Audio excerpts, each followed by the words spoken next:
ఇందీవరోదర సహోదరం ఇందిరాజాకాంట. ఇందీవరం అంటే ఈ నల్ల కలువ నీలం రంగు పూల. ఉదరం అంటే దీని మధ్య భాగం. ఆ మధ్యలో చూడండి ఎంత అందంగా ఉందో అసలు. అది ఆ లేత పసుపు రంగు ఈ మధ్యలో ఇలా రావడం. ఈ కాంతి ఎలా ఉంటుందో లక్ష్మీదేవి కళల్లో కాంతి అలా ఉంటుంది. రస్తవంలో ఇందీవరోదర సహోదరం ఇందిరాజాక అది ఇందీవరం అంటే ఈ నల్ల కలువ. దాని ఉదరం అంటే దాని మధ్య భాగం.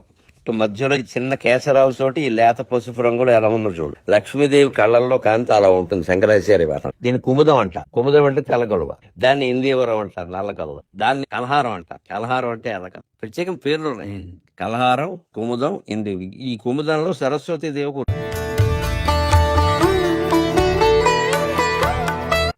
ఆ అరవిందాల్లో దాంట్లో లక్ష్మీదేవి ఉంటుంది.